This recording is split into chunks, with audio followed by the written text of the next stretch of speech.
حدثنا علی بن عبد الله اخبرنا ابن علیہ عن علی بن المبارک حدثنا یحیی بن ابی کثیر عن محمد بن الحارث عن ابی سلمۃ بن عبد الرحمن وكانت بينه وبين اناس خصومة في ارض فدخل على عائشة فذكر لها فقالت يا ابا سلمة اجتنب الارض فان رسول الله صلى الله عليه وسلم قال من ظلم قيد شبر طوقه من 7 اراضين.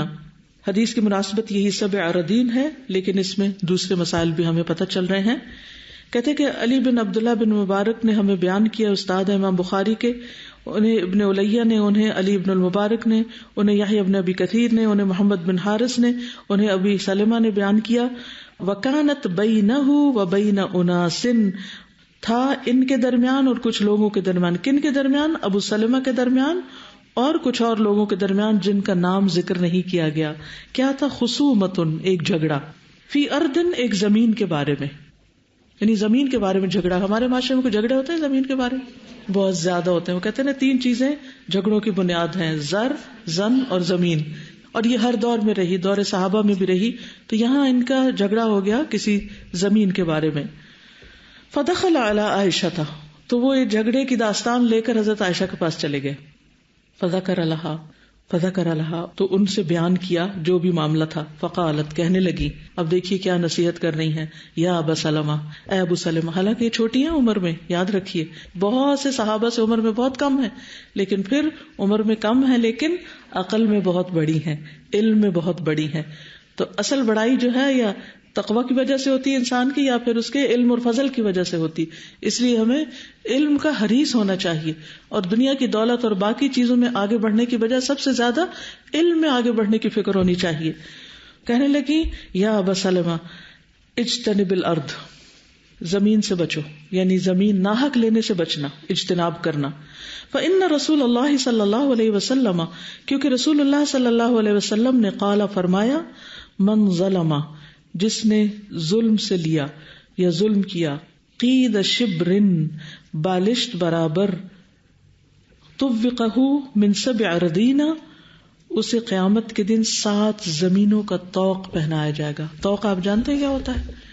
گلے کا ہار، یعنی گلے کے اندر جو لوہا ڈال کے جو سزا دی جاتی ہے، اور جس انسان گردن ادھر ادھر ہلانے کے قابل نہیں رہتا، وہ کتنا وزنی ہوگا، کتنا بھاری ہوگا، 7 زمینوں کے برابر.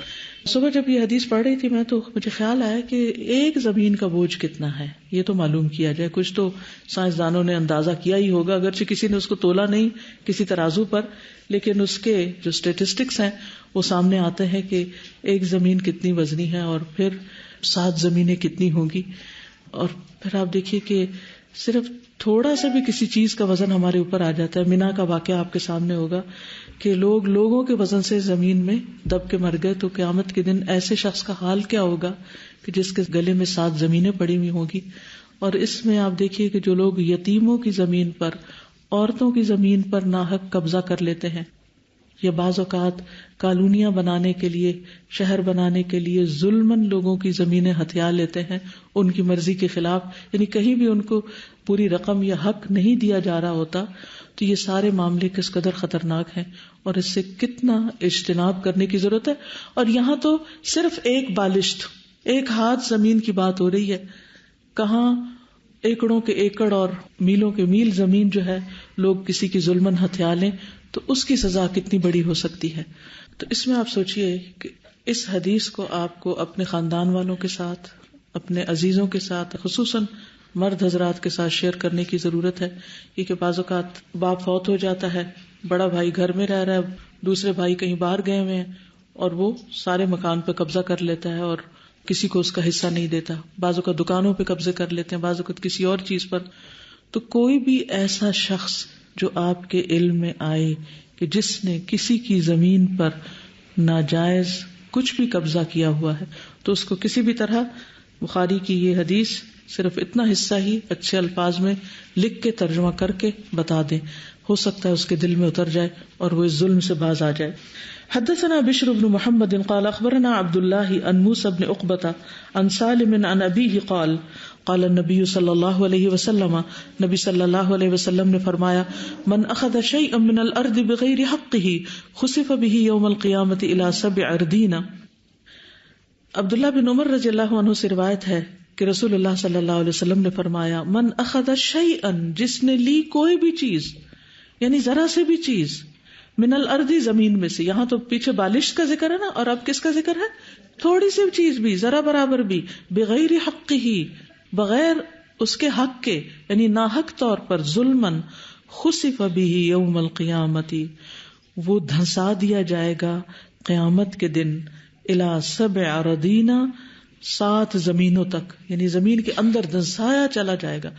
کبھی کنواں دیکھا آپ نے اور کبھی اس کو دیکھ کے ڈر لگا ہے کہ اگر اس میں گرے تو کیا ہو؟ تو دھنسنا کیا ہے کہ اس کے اندر انسان جائے اور پھر کبھی باہر نہ آئے. ویڈیو کلپس کبھی آپ نے دیکھے ہوں گے جس میں زمین کے اندر خسف ہوتا ہے اور لوگ اور گاڑیاں اور ہر چیز زمین کے اندر گھستی چلی جاتی ہے. تو سوچئے کہ قیامت کے دن پھر کون فریادی ہوگا، کون کام آئے گا. اور وہ زمین جو دنیا میں کسی کی ہتھیائی تھوڑی سی بھی، چند انچ ہی کہ ہمسائے کی زمین پر اپنی دیوار بھی بنا لی یا کسی بھی طرح، تو وہ وہاں کس کام آئے گی؟ کیا وہاں ہمیں کوئی اس زمین کا کچھ بھی فائدہ پہنچے گا؟ وہ تو پیچھے ہی چھوڑ گئے، معلوم نہیں کتنے دن وہاں رہنا ہے یا اس کو استعمال کرنا ہے، اس سے کسی قسم کا کوئی فائدہ اٹھانا ہے. تو اس معاملے میں بے حد احتیاط کی ضرورت ہے.